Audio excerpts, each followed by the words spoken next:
Throughout its history, League of Legends has been through a wild ride. It started with a very unique concept for handling its storytelling. It realized it wouldn't work, and so it kinda shadow banned its own lore. It then went through a reset, after which it went through a second reset, after which, right now, we are in the era of the third reset. And what's hilarious enough about all of this is that even after more than 10 years of storytelling, some champions never got what we would consider a canon story. How did that happen? An interesting story which we will dive into. But before that, you know what's coming.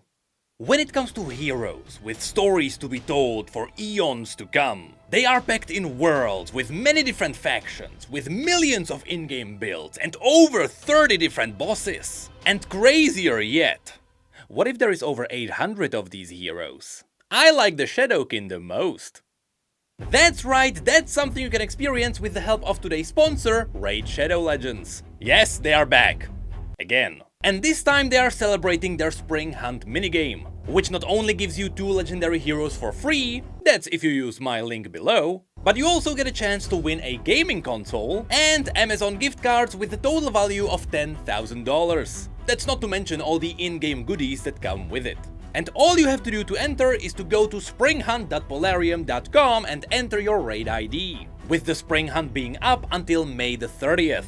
By now, people may know that Raid has over 250 million downloads, with 4 million active users, and a still really high rating of over 4.5 stars. This is achieved with a constant stream of new events as well as more endgame. For example, besides the Spring Hunt, the Community Week is up at the same time. During these weeks, the game is pushing out new activities for all players, as well as a 14-day loyalty program, which ends with a top-tier legendary support, Chronicler Adolin, who has the ability to put her enemies to sleep as well as regenerate destroyed maximum HP. So what are you waiting for? Hop into these events today, and if you use my link below, you can get a massive starter pack with the epic champion Tyrell from the High Elves faction. And after reaching level 25, that will also grant you Rectored Wrath. As a nice bonus, use the promo code SPRINGHUNT24 to get some extra silver as well as other rewards for new and existing players. Of course, don't forget to join my clan, the Lore Walkers, and with that, I'll see you on the battlefield.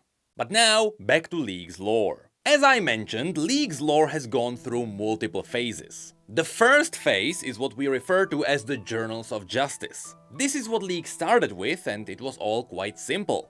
The story of this game would take place on a planet, where we had a grand arena where all the nations would settle their disputes. So instead of waging wars on each other, they would just fight in this arena. Of course, occasionally the different regions would have their drama and their backstabbing outside of this, but the main idea was to have a League of Legends, or chosen champions that would represent the regions. The cool part about this is that the players of League of Legends were directly involved in the story. We would be the ones who would assume the role of the summoners who would summon the champions onto the Summoner's Rift. This was the Grand Arena. In hindsight, it is interesting to see that this kind of storytelling could have worked if the inclusion of the players in the story was a bit better. I mean, honestly, the old version of the story is not too different from what Helldivers is doing with their story right now. But alas, the story also had a bad side.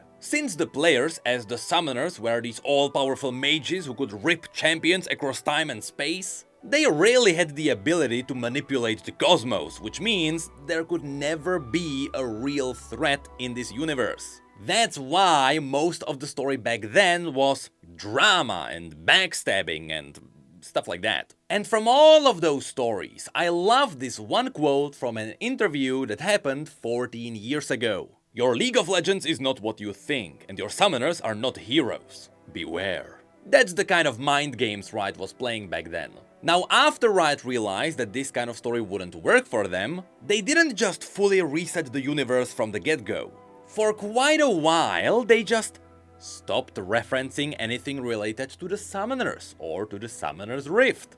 I mean, part of the old story was the Tribunal, which was a story reason for the champions to be fighting in League of Legends. Because while some joined willingly to represent the regions, others were summoned in forcefully because they were criminals. But alas, the tribunal has stopped being mentioned as well, and the players quickly noticed that whenever a new champion came out, their story was just a story of that champion.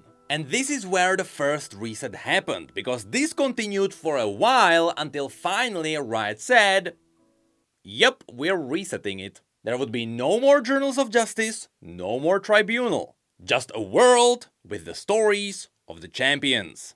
And somehow, it worked. The stories weren't amazing at first, because there was still a lot of setup missing. Not to mention that since the old lore was retconned, the old map didn't make sense. So now, we didn't even have a map of the world. But slowly, the story started heading in a new direction. One notable event that happened during this phase was the Burning Tides, which really showed that League of Legends had the potential for some amazing stories. And in many ways, this was the turning point for League's amazing lore. But while this first story update was aimed at Bilgewater, one by one Riot went back and they started updating all the different regions. Demacia got an update that turned it into the pale, anti-magic region. Though the racism wasn't part of it just yet, that would arrive later with Silas. Ionia was updated with a better Noxian invasion.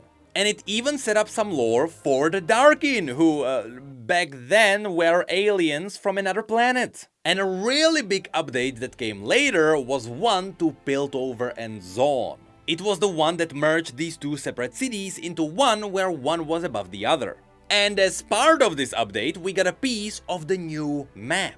It mostly focused around Piltover for the context of the story happening there. But still, that was the first time we got to see a piece of the new map.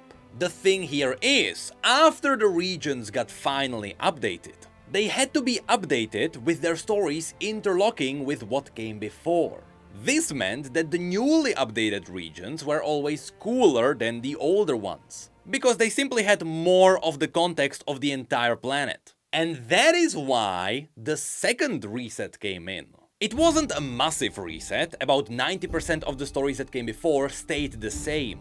But it retconned some of the weirder parts that were still part of the old world. A lot of it were some inconsistencies in the interactions between the tribes in the Freljord, or some inconsistencies with the Noxian leadership, or the fact that Demacia wasn't racist just yet. Also, it didn't make sense for the Darkin to be aliens from another planet, which is why they were tied to Shurima. And it all tied to the fact that not only did Riot release the Universe website, where all the lore could be catalogued, but also Riot released the official map of League's world. And with it, we got to Phase 3, which was absolutely, without a doubt, the golden era for League's lore. It didn't matter if you were just playing the game or if you were a massive fan of the stories. The interest in the world was apparent, as even the most hardcore ranked climbers were sometimes interested in the stories of their favorite champions. And whenever Riot released a new cinematic, oh boy was there hype around it. Of course, this is where later Legends of Runeterra arrived. Riot Forge then started pulling off some crazy moves, and even Arcane dropped here. But with all of these updates to the lore, another issue rose. While Legends of Runeterra had some crazy story beats, and so did Arcane, they had quite a few differences from the main canon universe, which implied that League of Legends was a multiverse, with each universe, be it the core canon universe, or the Legends of Runeterra version, or the Arcane version of the universe, having different versions of the champions. The issue with multiverses is that things can go horribly wrong very quickly, especially if you try to keep track of what your favorite champion is doing in all the different versions of their stories. This is something some fans of some other multiverses would testify. And with Riot working on multiple projects handling League's IP, including Riot's MMO, they decided to go for one final reset. A reset that makes sense, but it still froze League's lore. I mean, for the last year or so, besides the one cinematic, nothing really happened. And right now, we are in a weird state where, as Riot is trying to merge all of these universes into one canon universe, we still don't know which parts are canon, so if we don't know what's canon, nothing really is. We actually need a new story for literally everything in this universe to confirm which parts are actually real. And that is not a great spot to be in right now. So then, after this wild trip through the history of League's lore, with multiple games and media chipping into the stories, one would expect every champion in League of Legends to have a solid foundation for their story, regardless of what universe they appeared in.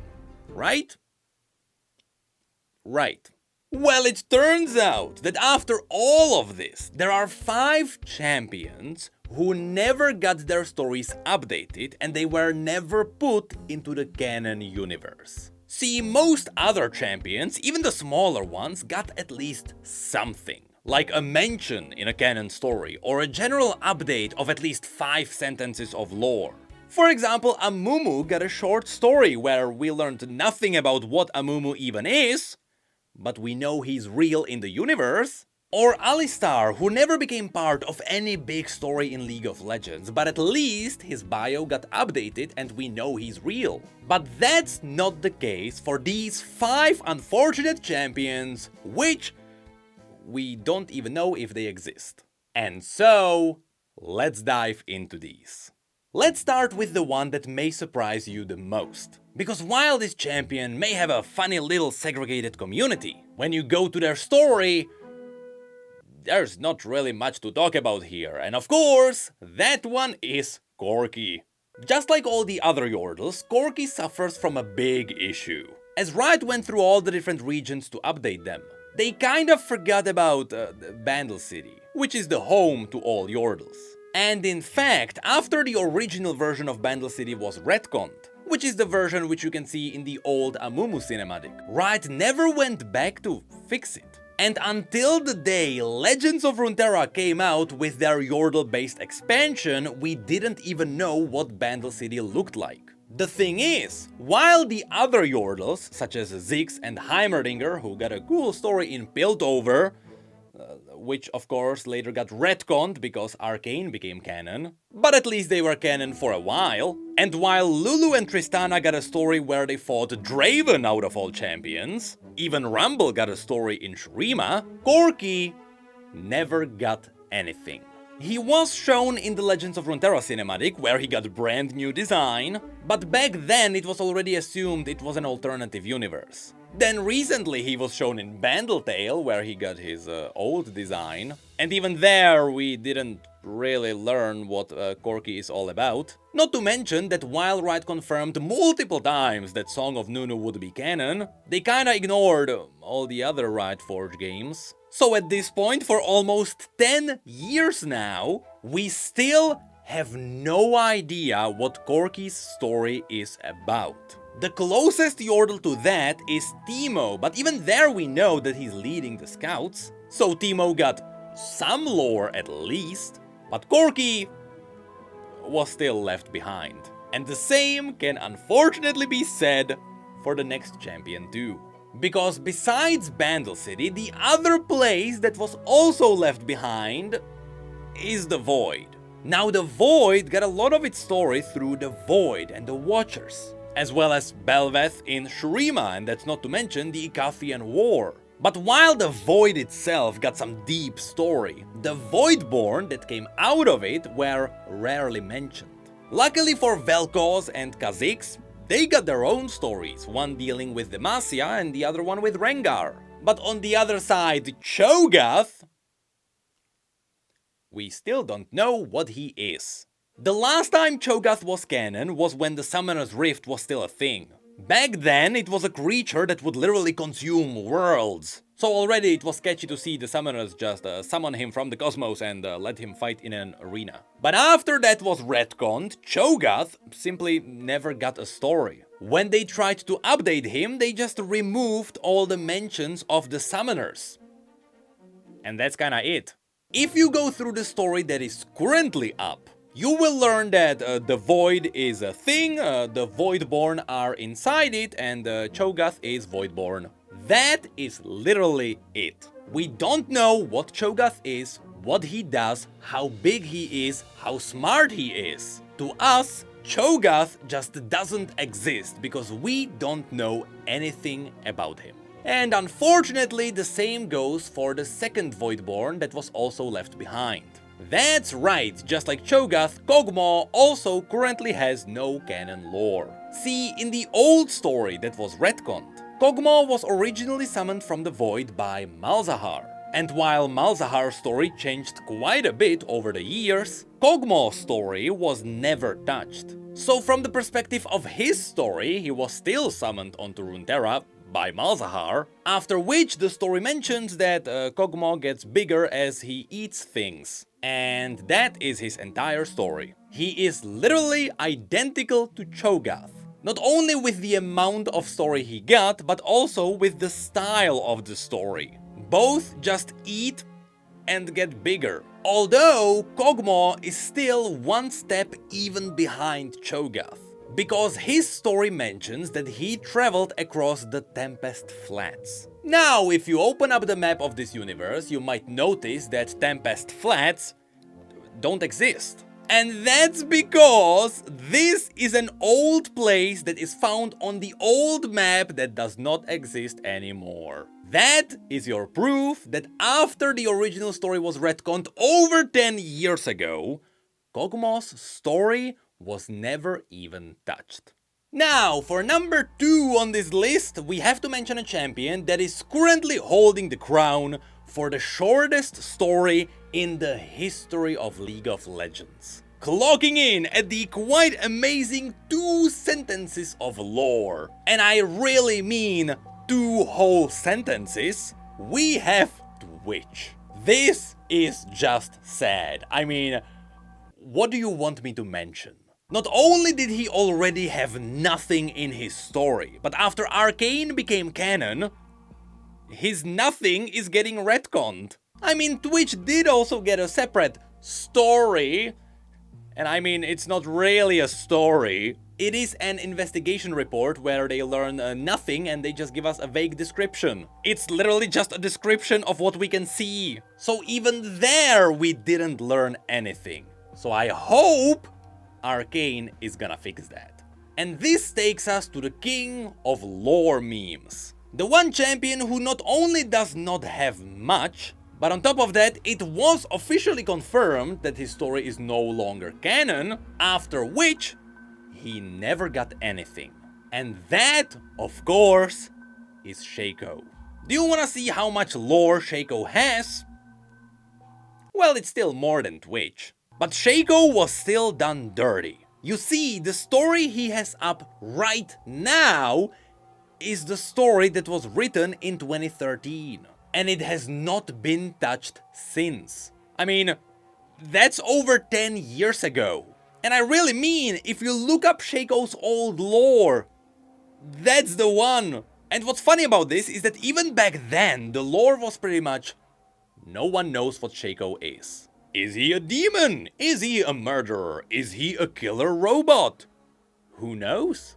Mysterious, isn't it? So even the old lore didn't tell us anything.